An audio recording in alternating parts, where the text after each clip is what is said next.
Hi there, friends. I'm Vasco. I'm part of the team behind the first global Scrum Master Summit. If you're a Scrum Master, the Scrum Master Summit is a place to learn, to share, and to meet new friends. We will have lots of live sessions where you can meet and network with other Scrum Masters from all over the globe. So make sure you check it at bit.ly/SM Summit and the numeral 21. That's bit.ly/SMSUMMIT21. We have 7 amazing keynotes or more, as we are still organizing the conference as I record this, and 8 tracks that feature people like you and thought leaders sharing their insights and knowledge to help you become an awesome Scrum Master. So once again, check it out at bit.ly/SM Summit 21. That's all lowercase, all one word, SM Summit and the numeral 21. I'll see you on the virtual conference floor. All right, now on to the show. Hello, everybody. Welcome to a very special bonus episode of the Scrum Master Toolbox podcast. And we have quite a crowd with us today. We have 3 guests. I'll introduce them in a second to talk about how we can get a job as a Scrum Master, even if we don't necessarily have a lot of industry experience. So I'll start with the guest that prompted this question, Alioscha. Alioscha has 20 years experience with a large international nonprofit organization as a team, a project leader, a mentor, a coach, and a change agent. And he switched to IT at the time of recording 3.5 years ago to a QA role. And he's got a really important question for us to discuss in this panel, and we'll get to that in a second. We also have with us Rachel, who's been a guest previously on the podcast and is passionate about individual and team growth. And she has fostered an environment of collaboration and continuous improvement in manufacturing, biotech, and software industries. And of course, that's a set of experiences and knowledge important for our question today. And finally, we have Daniel, who also has a very diverse background.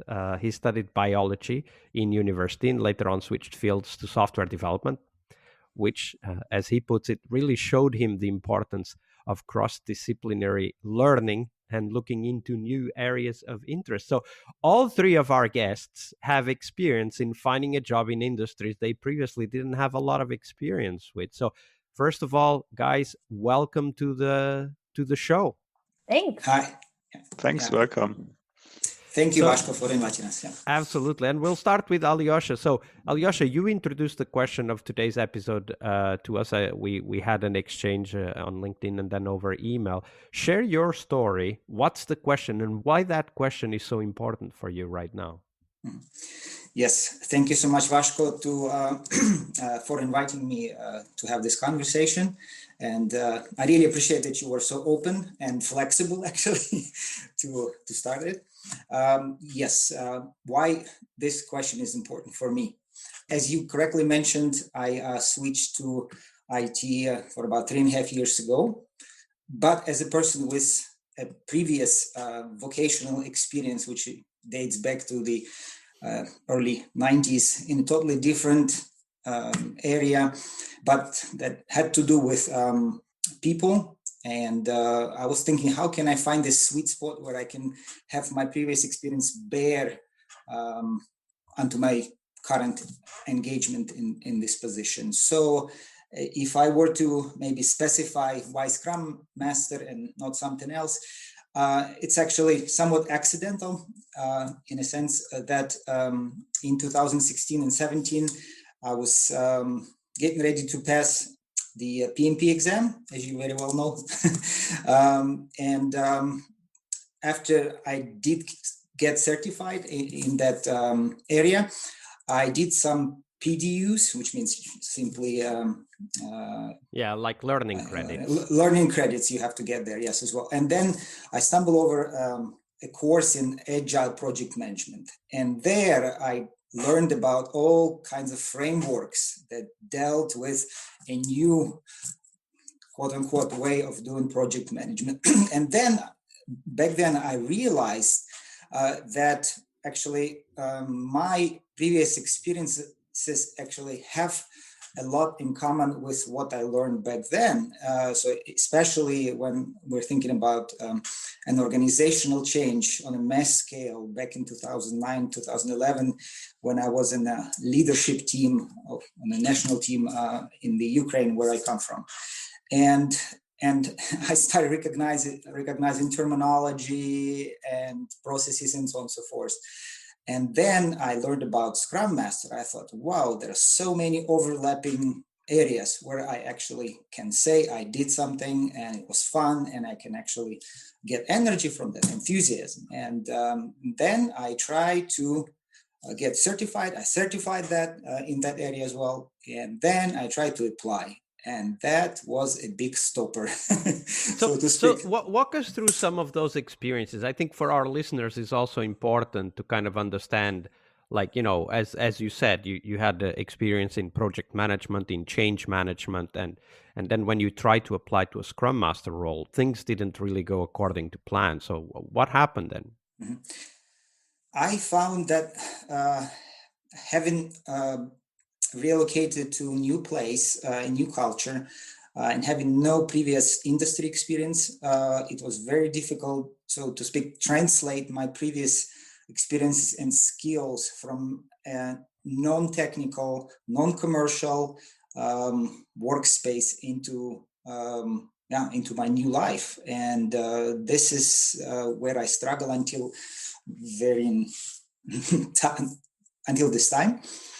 And this is why I think it's significant for people who are switchers like myself, or maybe for the people who just are about to leave educational sphere, or just are out of the universities or Absolutely. other places. And you know what? I get a lot of listeners reaching out to me saying that, they've learned a lot about the Scrum Master role through the podcast, and now they are looking for a job. And luckily enough, thanks to Alioscha, who prompted this episode, we also have Rachel and Daniel with us, who did just that. So let's start first with Rachel so that we dive into the conversation.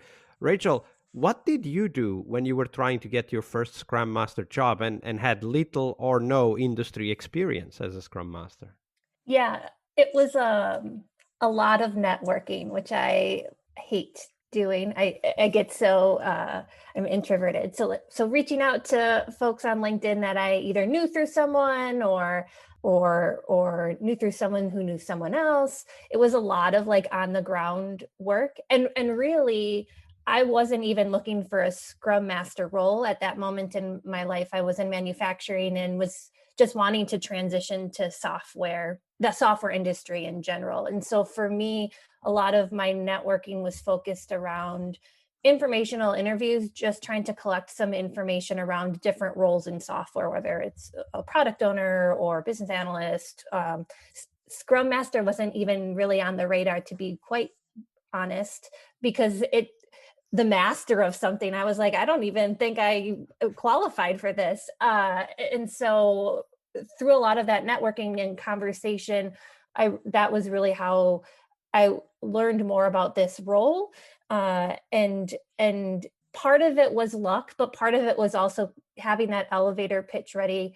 I was conversing with someone and talking about my experience, and she just happened to say like, oh, we actually don't have, she was a PO. She's like, we don't have a product owner role, but we have this Scrum Master team coach role. And I'd be curious if maybe you just want to give me your resume and I can, send it to the manager and maybe start a conversation there. And that's, I say it's a little bit of mix of luck, because truly it was, but also just, I think there is an amount of preparation that you need to have in the moment of, right, what skills from my previous experience how can I translate it in a way that shows how I can be valuable, what expertise I am bringing, maybe a different perspective that I might be bringing, willingness to learn, those types of things. Because I think the other thing that's really important is there's that balance of conveying, like, yes, this is the experience that I have, but the organizations that always attract me more are the ones that are like, you might not know everything, but we see your potential and your willingness to learn. And that's really cool. And that's that's awesome. And so that's kind of how it all started for me. Yeah. So before we jump into Daniel's answer, because I also want to hear about his experience, I did want you to tell us a little bit more about that networking. So one thing very clear you did, you reached out to folks on LinkedIn or through friends, and you started doing, just a Q&A, right? Like, Yeah. how do I get there? What kind of jobs are there? What do they ask for this kind of role? Like, I imagine that. But what other type of networking did you do? So it was a lot. So really, it was a lot of that networking through LinkedIn around. So I do know folks who are in software. So it was nice to say, hey friends, who do you know, and have those conversations. There is a lot of obviously like research and things like that. I will say after I started to get into the role more, there is a lot of agile groups that I started to go to either after work hours and start to network there a little bit. I think the one great thing about the pandemic, and it's been terrible, but the one great thing in the sense of a lot of things have had to transition to online. And so there are a boatload of now agile communities and networking that happens way more online now than it did before, that gives folks access to a whole network and tap into a whole network that they didn't maybe have access to, which I think is another great way to start to build connections and talk about what you're passionate about and understand maybe what other folks who are currently in the role are learning, because they're not just learning the different frameworks. They're broadening their perspectives into different areas of psychology and all these other things. And so it's really cool to tap into that a little bit and understand kind of the growth and the expansion of folks in that role who are living and breathing it every day. Absolutely. How about you, Daniel? Share your story. How did you get started? How did you get into the IT field in the first place, and then also the Scrum Master role? Yeah, for sure. Like you already said, this was a two-tier pronged approach. So first I got into IT from biology, and then in the Scrum Master role. And so the first part was pretty interesting because at the end of my studies, I recognized, okay, this is a cool job. At the end of school, I said, oh yeah, I want to be a marine biologist, but there's a problem. There are only so many There's job not offers much for this. marine in a team, right? Yes. And so then I quickly realized, okay, it's a cool thing, but I want to try something new. And that's why I taught myself coding or software development during the end of my studies there. Like Rachel said, there even before were a lot of information and possibilities to learn new stuff online. Very great coding online universities where you can teach yourself the stuff and get help and so on.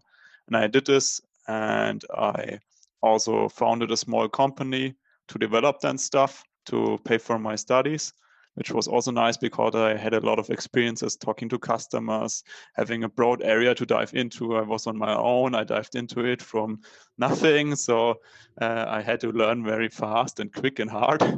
But all these experiences and skills I developed during this time were very good for my job interviews. When I said at the end of my studies, okay, I want to get a job at a company to learn more then and have this environment where other people are, where I can branch out, try new stuff and so on. It's much easier in a bigger company, there are different areas, departments and so on. And I applied for a lot of jobs. And at the end, one company reached out to me and said, hey, you're based here in this area in Würzburg. We did search for a software developer. Do you want to come to an interview? And I said, yes, for sure. It sounds nice. And then I didn't so much get the job because of my technical skills, because I was not from this field. I didn't study informatics or something like this, but more because of my package. So I demonstrated the ability to learn new stuff because I tried a lot of stuff out. I founded a company. I talked to clients. I also switched the field, which is sometimes negative for some employers, but in this it was positive because he said, okay, you have this background here in biology, you taught yourself software development, you can combine this here, and he found it really nice. And because of my social skills, because I think one important thing also for a Scrum Master is to have good social skills, that you can talk good to people, you can work with people very well and not be the one who wants to hide behind his desk and never talk to people. So I was not typical, if you say so, and if it's okay, software developer who mostly likes to focus on the programming, not to talk to many people. I know there are exceptions, but sometimes this is the and mostly they end up as Scrum Masters anyway. Yeah, like you see here now, and this was also then kind of the skills I had, and which got me then when I worked in this company after 1.5 years. Then there was a position in a team which was getting free because somebody quit the job. And then my boss asked in the round of all the developers from the department, hey, does somebody want to be a Scrum Master? We have a new position here. And the room was quiet. Nobody wanted to do it. And I said, screw it, I'm going to do it. Yeah, so absolutely. I think also important to, when there's an opportunity, grab it and also try to bring yourself in this room that you can get this opportunity. I would never be got to become a Scrum Master when I did not try to learn some coding, get into software development, and be in this company and so on. So this was a path. I didn't plan it at the start, but I thought, okay, when I'm in software development, when I'm in there, even if I don't want to be a software developer for the rest of my life, there are possibilities to do something else. And this happened, and I'm very happy about it. Yeah. So this also brings me to an idea, like a thought. Aliosha, I would like to hear your opinion on this, that if we put ourselves in organizations that have a good fit with our personal culture, but also that have a good fit with what we want to do next, like, for example, in this case, if we want to be Scrum Masters, it's best to, if we find companies that are, they advertise that they are agile and the teams are really agile. And, if you want to be a Scrum Master, they're probably using Scrum, right? So putting ourselves in that position allows the opportunity to emerge in the future, just like it did for Daniel, right? Like when you raised your hand. What do you think about that, Aliosha? When we are referring to such a situation, we actually mean that we kind of grow naturally within an organization into this position, which is actually a preferable way of doing things. I mean, you don't have barriers of not knowing people, not knowing the field, not knowing the domain, and knocking on the doors. And right now, it's not actually through some kind of person, but actually through a job application portal, which is, it's a no face gateway, right? And then the algorithm sorts you out and so on and so forth. So, I mean, on the level of, if you are already in an organization, then surely that's the way to go. And when I worked on several projects as a QA engineer, I actually did obviously use this approach, but it just didn't come to fruition, which is normal, which is okay. But I acknowledge it's a legitimate way, and it's a great way to find if there is a marriage of some kind of cultures. The other aspect of the kind of the ideas that came up both in Daniel's and in Rachel's story, but in different ways, is this idea of starting to develop a network within people that are in that industry, even if you are not, like participating in meetups or lean coffee sessions or something like that. And I thought that at least in my experience, that's also how I started anyway. But at least in my experience, it also helps with our personal development into the whatever role we might want, right? In this case, Scrum Master. Because one of the things that I got a lot from being active in the community was great ideas that others had struggled with, learned from, and then they shared those with me in those sessions and conversations, beer after a conference, whatever, and those were then lessons that were important for me. How about you guys, Rachel and Daniel? Like when you look back at this aspect, like how did you actually get to meet the right people? Was it really through, meetups and so on, or did you have another approach? Because eventually you did get the job. Yeah, I mean, I think it was a lot of phone calls and a lot of informational interviews, because I feel the pain of, I am 100% certain. I don't think I've ever gotten a job in software where I just submitted my resume. I feel like I would fail every time, because to your point, there are algorithms that quickly weed it out, and you play the game of like, am I putting the right words in, or what are they actually looking Keyword for? bingo. Yeah. And that can get really frustrating and disheartening. And so, really my tactic was just meet people, get on the phone, talk about stuff, learn some things. And other Scrum Masters, or did you target and either anyone, role? like Scrum Masters, POs, anyone who would pick up the phone and take the call. And I think, kind of to Daniel's point too, you get in these conversations and they see like, okay, yeah, you might not have the experience of the actual like Scrum Master role in the framework, but you're really personable, and you've worked with teams before and have faced the same conflicts around maybe dysfunctional teams, or a really strong voice in the room and everyone's really quiet, but you want everyone's point of views to make decisions, right? These are all skills that we all face in every industry. And so I really truly believe it's spending that time and getting on the phone and having conversations and trying to learn, and relaying like, oh yeah, that's really similar to something I've dealt with too, and having that conversation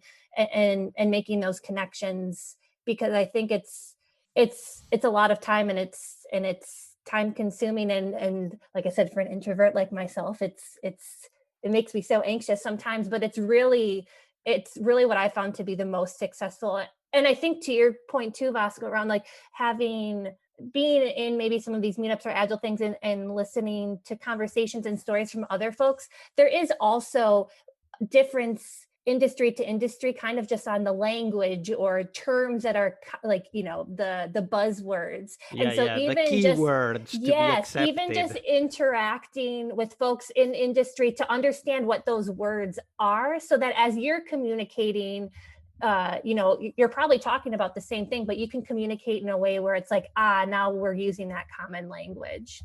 How about you, Daniel?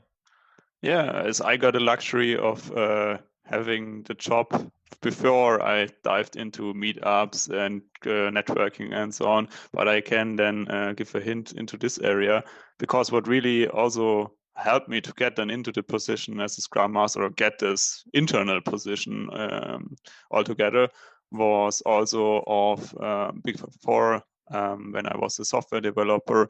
I was a lot of the times I was communicating a lot with my boss, with my peers, with other colleagues. I reached out to other colleagues, talked to them, get their advice, they helped me with development of myself in a technical space, but also in a personal. And a lot of the times when, for example, there were opportunities, I was also say, hey, I can do this. For example, I was on a project where we did some design work for web applications. And then I said, okay, yeah, I can organize a forum where a lot of developers come together and develop this forum and grow it, and develop this web design library into the future. And so I was one of the driving forces who brought these people together. So I demonstrated the skills. Okay, I can communicate, I can help people to collaborate, I'm a facilitator. I set up these meetings, and I do stuff which nobody asked me to do. I had the luxury of having a really cool boss who just asked me once every 3 months. So, hey, what are you doing, by the way? And I said, this. Okay, go on, fine. But no, and most of the times he gave me complete freedom, but I didn't disappoint him, because I got cool results, and I really was trying to innovate for the teams, for the people, and trying new stuff out and getting people together, and kind of breaking this mold of, okay, everyone just doing their job and talking to each other in the team, but also kind of getting this collaboration between teams, these islands, breaking them up and getting people together. And I think this is also one of the core traits as a Scrum Master. So even if you're an introvert and that you can reach out to people and bring them together, communicate, facilitate collaboration. And yeah, sometimes it's hard, even for an extrovert like me, but I learned so much from this, and it was one of the stepping stones then for becoming a Scrum Master in the company and then growing as a Scrum Master, because these skills I developed internally in the company, I then used to grow outside when I visited meetups. Then I organized my own meetups, and at the end I was also a big part of in the organization of a bar camp here in our city, which was quite an experience to make an event for 70 people and more.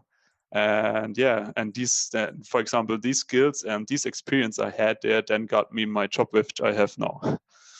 Yeah, absolutely. Great story, by the way.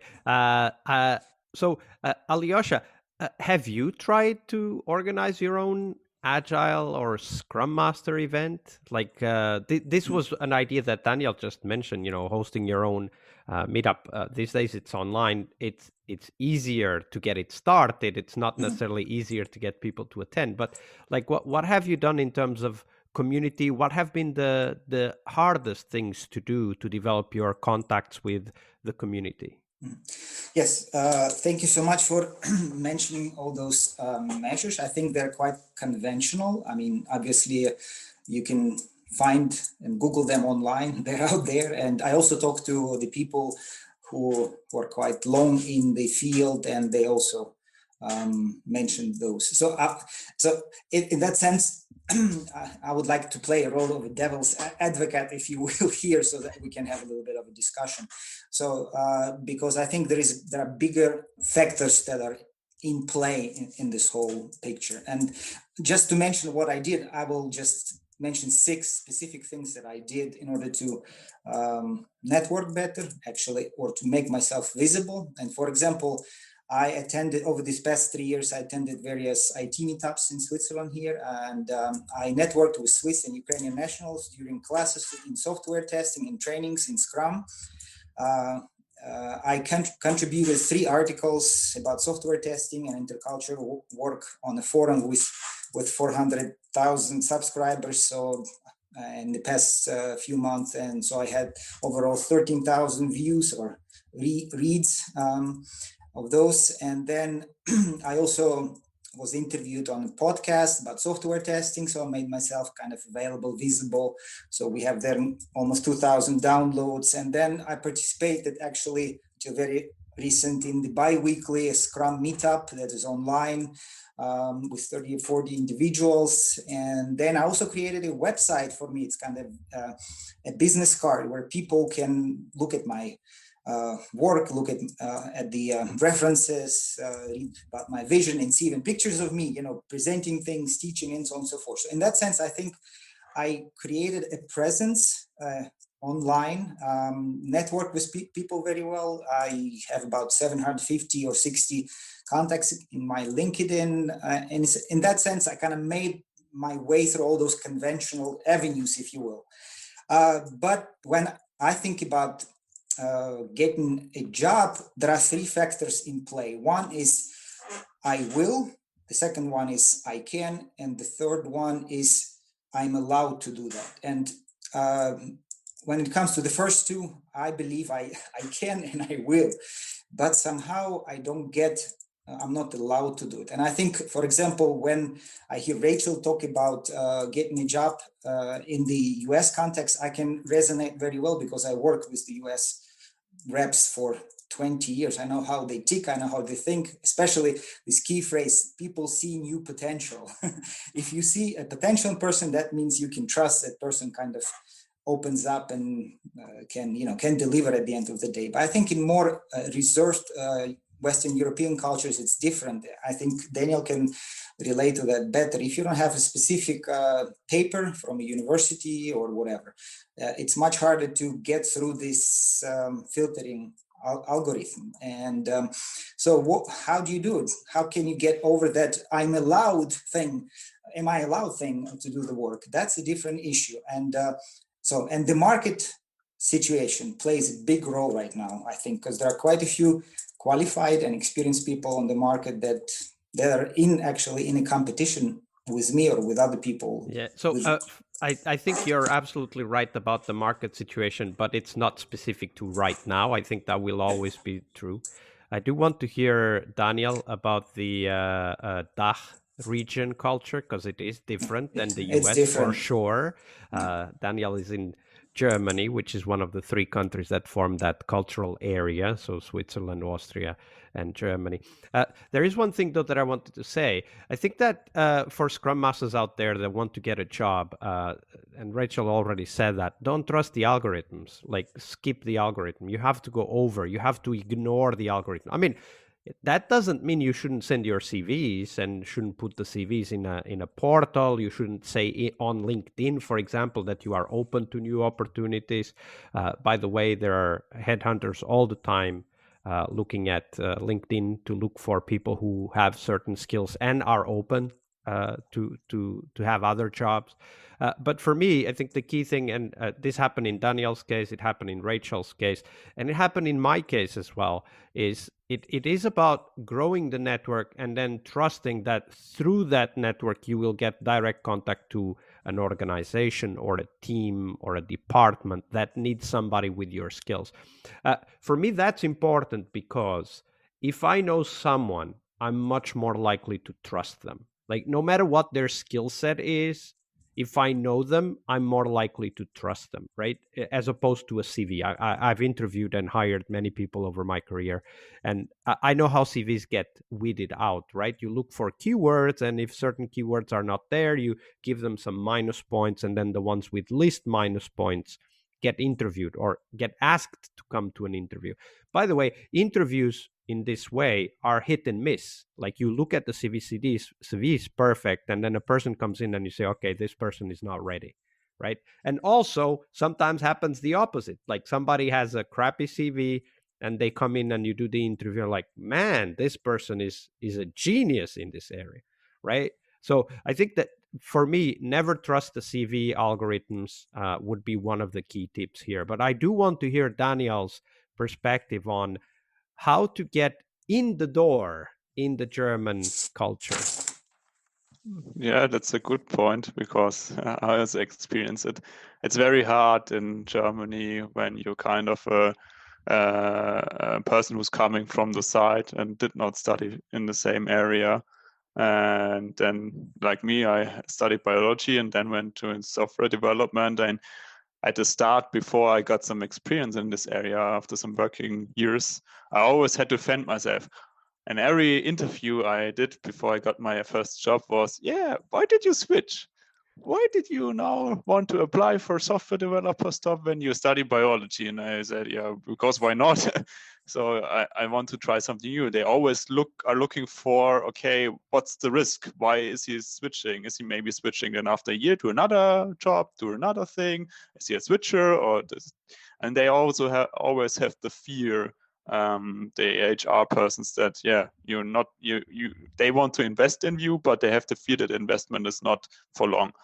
And so one thing I then did for this is, and also I think which is important in general, is to have something special. So, okay, you don't study software development, you don't have a certificate, a Scrum Master, you don't have experience in there, but yeah, maybe you have something which separates you from the rest. I think it's something which is in general beneficial if you're applying for a job and you don't have this general resume which looks like everybody else, school, studies, and then we want to apply for a job. But if you have something which separates you from the rest, so for example, for me it was of founding a small company, working there for 2 years, doing all the stuff, having, I don't know, over 50 clients, and from one smaller clients to small companies also, and doing the whole thing from acquisition, talking to people, getting them as clients, doing the development work, support and everything, consulting. So having a quite a broader skill area, and also did a lot of experience in other areas than what I did during my studies, which then helped me to get the possibility to have an interview. Because like you said, Vasco, when you're doing interview, not every time the person fits perfectly to resume, and especially some people with people skills, which are important for a Scrum Master, maybe don't look so good on paper, but are in person really cool people where you say, hey, okay, cool, I can trust this guy to support my team as a Scrum Master or doing some job like this. Because he's a very cool guy in person. He can communicate very well. He's under stressful situations. He's pretty calm and so on. And yeah, that's what really helped me to get this possibility to convince the other person sitting at the table that I'm personally as a person and not the paper in front of me with my skills, but the whole complete package is worth it to get this job offer. And also, I think this is quite important later on when you're a Scrum Master, for example, are looking for a new Scrum Master position or switching a company and so on. When you have something that separates you, which shows your experience, like, for example, I hosted or was one of the organizers of this bar camp with 70 people. And yeah, this was one of the key areas which then got me my job I have now, because my future employer said, okay, this guy, he tries new stuff, he invests, and he gets out there and learns new things, and does something outside take responsibility, right? Because it's not an easy responsibility to serve 70 people. Rachel, sure. Did you have something to add to this conversation?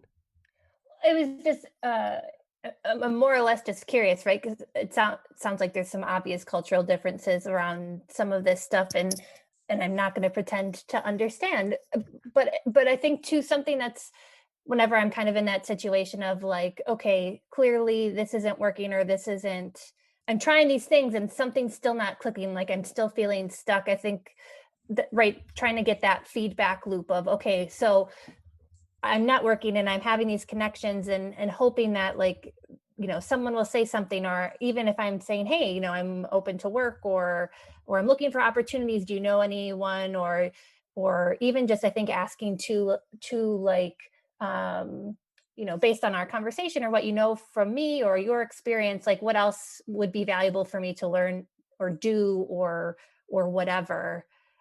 Maybe that's a very American lens of how that interaction works, and that might not necessarily translate so much. So I guess my question is, I'm just kind of curious if that approach might be successful, or even if you feel like there'd be not a lot of headway made there as well. So I think Alioscha will have an opinion on that. I did want to say, though, like as a Scrum Master, one of the things we do every day is build feedback loops, right? For the team, for the individuals, for the organization. So I think one thing that you just said, Rachel, is definitely a key tool in our toolbox when we're trying to find a job in an industry we're not familiar with, or at least maybe we are familiar with, but we don't get that recognition. So like at the end of every interview, ask for feedback.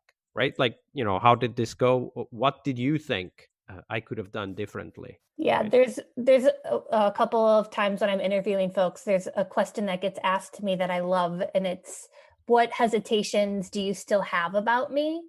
And it's a really direct way of saying, okay, cool. Like, what in your gut makes me not qualified for this job? Let's have that. Let's spend the next 10 minutes just having that conversation, and maybe I can change your mind, or maybe not, but that shows to me, like, cool, you're willing to take that feedback, you're willing to have that conversation. And I think that's it's a great list of things to learn, right? Like one of the questions we didn't get to was, what do you invest in learning when you're trying to get a Scrum Master role? But like that kind of, the answer to that question gives us things to learn, right?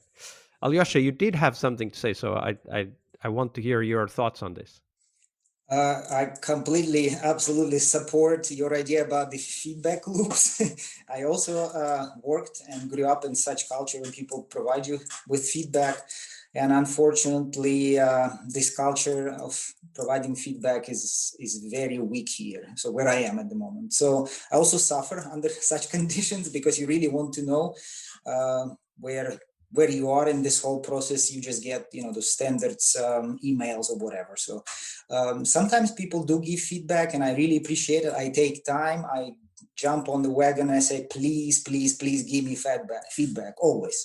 So in that sense, I completely on the same page with you also, but you don't get that too much. And actually in my past 3 years of trying to pursue, Scrum Master jobs, actually I've been invited only once. I think I had 2 first interviews and then the second technical interview was the case studies, and that was it.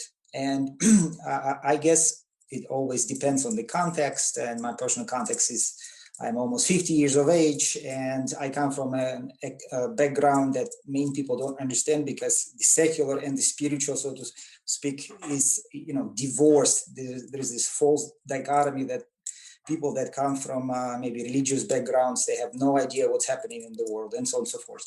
So it's just a big, it's another conversation to start. But that's my story. But I really appreciate, I think, this whole thrust toward changing the cultures of feedback. When that takes place, it's just much easier, because people are begging for feedback, especially if you're trying to set your foot into a new domain. If you're trying to do that, if you don't get it, it's sad, but so, that's one of the things that you said, I think it's important to have that conversation. One of the things you said is like your background causes some hesitations, and you have gotten that, because otherwise you wouldn't say it right here. Yeah, of course. So one of the things that I usually do is that if I'm interviewing a Scrum Master, I want to focus on this person's ability to build rapport and to empathize, right? So one of the things that I do when I'm interviewing a Scrum Master is that I might ask questions about something else that has nothing to do with professional experience, right? Like in your case, let's say, as far as I understand from your background, you did a lot of project management and team leadership work, right?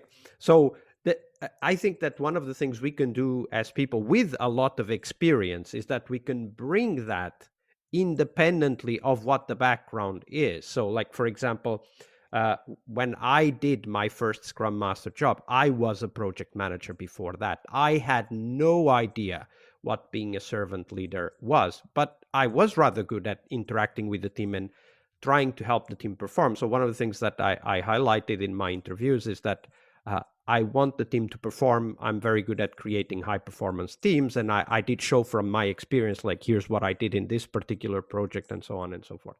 Like, so one of the things that I think is important for Scrum Masters or for aspiring Scrum Masters that don't yet have that experience is to really clearly relate those skills that are critical for Scrum Masters, maybe sometimes even in a context, in a background or kind of history-free way. So just talking about how you relate to teams, how you relate to leaders, how you relate to other Scrum Masters, no matter what the context was. Like, project management was my case, but it could have been something else. But this also brings me to one question I did want to ask from you guys, and we are, close to the end here. We're about 10 minutes before, otherwise we all have to go to other Zoom meetings, right? That's what happens these days. I did want to ask Rachel and Daniel, as you were learning, as you were trying to get a job as Scrum Master, specifically, what did you invest in learning when you were trying to get the Scrum Master job? And let's start with Daniel first. Yeah, sure. I invested quite some time in learning. I had the luxury when I got a position as Scrum Master of having a mentor in the company who was a Scrum Master for some years. So I then asked him before I got the position, when there was, they're searching for a Scrum Master. Then I went directly to the mentor and said, hey, there's a position as a Scrum Master. I'm really interested in this job. Can you help me? Can you train me? And so before my boss decided, okay, you can be Scrum Master, when I said, okay, I'm interested, I directly dived into the learning experience, and then he made a plan on a Trello board for different stages where I learned everything from the basics and some theory behind it. And for 2 or 3 weeks, twice a week, we did some training sessions. Then there was the decision, okay, you can be Scrum Master, because I also demonstrated during the interview before I got a position, hey, I directly directly did the training, directly built some knowledge. I also bought books and researched online and really tried to get all the knowledge and all the stuff about the Scrum Guide and so on for myself, and really dived into the learning experience and did everything I could from a theoretical standpoint, because then the practical skills you need as a Scrum Master, I also then communicated. So, hey, I know I'm lacking in certain areas, but I have now some part of the theory, and I want to try to develop the practical skills now in the team, with the team. I will start slow. I don't know, burst into the team and change everything, but I hold myself back. I will observe how the team is going and doing then everything to support the team so that they can develop, which then really helped. And I think, reading books about Scrum, there are a couple of good books, the Scrum Guide, of course, and so on, really helps with the theory, but the theory on its own doesn't bring anything when you can try it out in real life in the team and use this knowledge to develop your practical skills. And I think this is very important. And for starters who are looking to get into Scrum Master jobs but are not yet Scrum Masters, you can also try to develop these skills in another setting. If you're, for example, I don't know, a project manager like Vasco mentioned, you can try some of the ideas behind Scrum. Like, for example, this feedback loop, or maybe more focusing on a bit on iterations, or being a servant leader. Retrospectives, very good point. And trying this out in the setting where you are, so that you can develop these experiences and skills, which then help you later on to get this job, maybe. And Rachel, how about you? What did you invest in when learning and trying to get the Scrum Master role? Yeah, I think for me, just the basics of what kind of that org structure of a software organization, like what is a product owner, what is a developer, QA, like I was coming from manufacturing, so no idea. In my mind, I kind of had to figure out, what is that structure and team look like? So it's super simple, but that was kind of where my starting point was. I think the first book that I read was Agile Retrospectives by, I think, Diana Larson. And that's when I had the aha moment of like, oh yeah, I can totally do this job, because a lot of the stuff that was being talked about in that book, I was doing in manufacturing, but the terminology was different. So that's why I talked a little bit earlier about like making sure like the language that you're using is being understood by those that you're talking about. And then to just, going online and looking at like, what is Scrum, trying to understand the framework. I came from a background where it was like more lean manufacturing, Kanban, that type of thing. So there's similarities, there's some nuances, learning some of that too, just to understand the structure. And I think knowing what I know now, other things that I would have read or things that I look for as I interview folks is Lisa Atkins has a great book, Coaching Agile Teams, and it talks really about like the human dynamics and things like that, and how to be a great facilitator and coach. And I think that's an area where I continue to spend time. And I think while the framework of Scrum is so important for a Scrum Master to understand, I really do believe that those other soft skills are so core and important, and are things that aren't really maybe talked about all the time or more vocally when looking for, Scrum Master type jobs. Absolutely. Well, great tips. Absolutely. I love Daniel's tip of get a mentor. Absolutely. And even ask within your community, because there are people who want to do that job also. Offer yourself to mentor other people in the skills that you already have. That's also a good way to get connected and also to practice what a Scrum Master is too, because Scrum Masters sometimes have to be mentors in the process that they are helping the team work within. And with especially with product owners, my own experience is that there's a lot of mentoring needed, as many product owners might be industry experts, but they are not really experts at interacting with an agile team. So that's another aspect. Be a mentor and get a mentor. Definitely great ways to invest in your learning. Rachel, Daniel, Alioscha, it's been a pleasure. Thank you very much for joining this panel discussion. We'll put a link to your LinkedIn pages on the show notes so that people can easily connect with you. So thank you very much for your generosity with your time and your knowledge. Thanks so much for having us. Yes. Thanks, Thank you so Vasco. much, Vasco. Thank you so much. It was a very nice experience talking to you guys, and thanks for hosting it again, Vasco. You do an amazing job. We really hope you liked our show. And if you did, why not rate this podcast on Stitcher or iTunes? Share this podcast and let other Scrum Masters know about this valuable resource for their work. Remember that sharing is caring.